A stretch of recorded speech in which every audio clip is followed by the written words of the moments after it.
এটা সানভিনা, ওর মধ্যেই তো লাগছে। এত বছর পর ওর সাথে আমার দেখা হবে ভাবতেই পারিনি। Excuse me, Maya. Sanvi, exactly, MM college science. Commerce.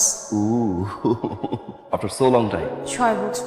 I think 6 বছর 4 মাস। তোমার সাথে এইভাবে দেখা হয়ে যাবে কখনো ভাবিনি। বসি কোথাও? আমার আসলে এখানে একটা কাজ আছে। 1 কাপ কফি। 6 বছর 4 মাস। তোমার দিকে এক্সাক্ট সব মনে আছে। আর আমি ভেবেছি আমাকে দেখে তুমি চিনতেই পারবে না। কার চেনার কথা না, আমার না তোমার। তোমার বান্ধবীদের কাছে আমি তোমার খোঁজ দিছি, তোমার আত্মীয় স্বজনের কাছে খোঁজ দিছি, কেউ জানে না যে তুমি কোথায়। ক্রেজি। এইটাই তো প্রকৃতির নিয়ম, তাই না? So deep. বাট এটা ট্রু, প্রকৃতি চাইলে আবার দেখা করিয়েও দেয়। সেটা 6 বছর পরে হোক আর 6 বছর 4 মাস পরে হোক, দেশে হোক বা দেশের বাইরে। আচ্ছা, আমার না একটু কাজ আছে, আজকে আমি উঠি। And thank you for the coffee. By.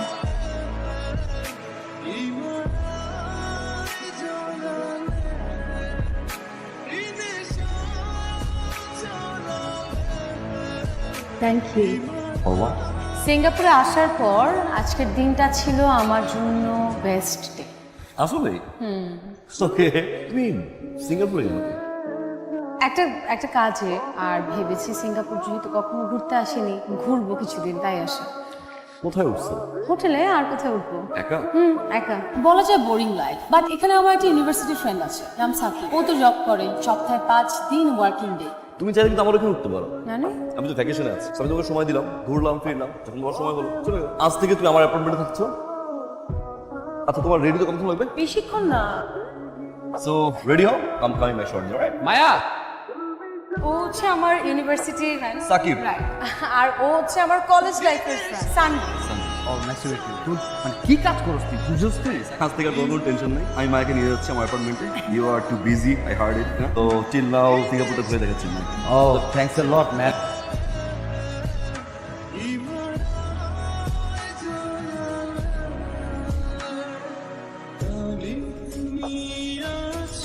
একটা কথা জানো, তোমাকে যদি সিঙ্গাপুরে না পেতাম তাহলে সিঙ্গাপুরের লাইফটা অনেক বোরিং হয়ে যেত, অনেক। এখন মনে হচ্ছে আরো কিছুদিন থাকি, তোমাকে নিয়ে ঘুরি। থাকো না প্লিজ। সেটা কি সম্ভব না? কয়েকদিন পর তোমারও ভ্যাকেশন শেষ হয়ে যাবে, তখন তুমি আর আমাকে ঘোরাতে পারবে না। আর আমার কাজও তো শেষের পর্যায়ে, যেতে হবে আমাকে। সবসময় তো চলেই যাও, কোথায় যেন হারিয়ে যাও সেই ছোটবেলা থেকে। Maya, can I ask you something? সেদিন হারিয়ে গিয়েছিলেন, ভালো লাগার কথা বলেছিলাম, তো সে কিছু করিনি, রাইট?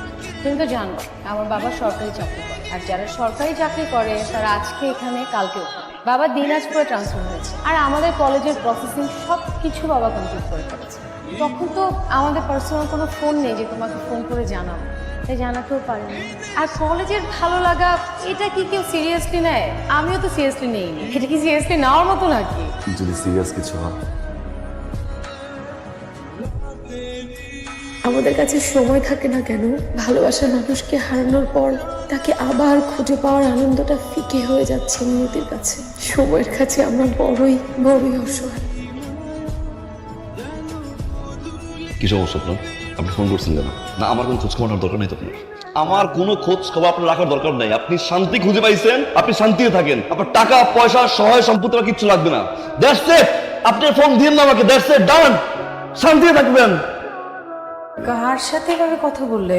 বাবার সাথে। বাবার সাথে কি ওইভাবে কথা বলে? আমার সাথে ওই কথা বলা উচিত। মা মারা গেছে, একটা মাস হতে পারে না, বিয়ে করে ফেলছে। বিয়ে করছে করছে ভালো কথা, একটা বার জিজ্ঞাসা করেনি বাবা। ঠিক আছে, তাই বলে তো নিজের বাবা, নিজের বাবার সাথে কি? What do you know about my father? মা মারা যাওয়ার 1 মাসের মাথায় বিয়ে করছিল, একটা বার জিজ্ঞাসা পর্যন্ত করে নাই। একটা মাত্র ছেড়ে আমি কিভাবে থাকছি কিভাবে চলছি আমি জানি। 7 বছর, 7 বছর আই এম সার্ভাইভিং।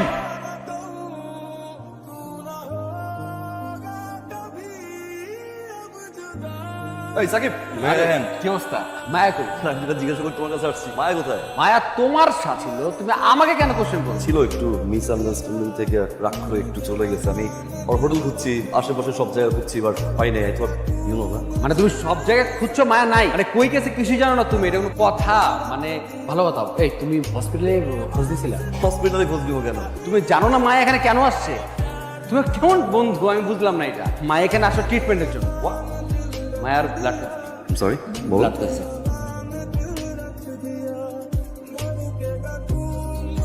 মায়া, মায়া, মায়া, মায়া, আমি সরি মায়া, সরি মায়া, মায়া, আমি sorry, I am sorry Maya, listen Maya, just একটা মিনিট প্লিজ। 2019-26 আগস্ট 6 বছর 4 মাস পর এক পুরুষের প্রথম দিনটার মতো ভালোবাসি। তোমার ভালোবাসা 6 বছর 4 মাস এরকম করেছি। আজও কাউকে ভালোবাসতে পেরে শুধু তোমাকে চান। এত বছর পর তোমাকে পেয়ে তোমার অসুস্থতার কথা আমার সাকিরের মুখ থেকে শুনি। একটা বার তুমি বলতে পারতো তুমি অসুস্থ। বলেই বা কি হতো? 6 বছর 4 মাস আমি তোমাকে কাছে পাইনি। বিশ্বাস করো এখন আমার বিন্দু মাত্র এখন থেকে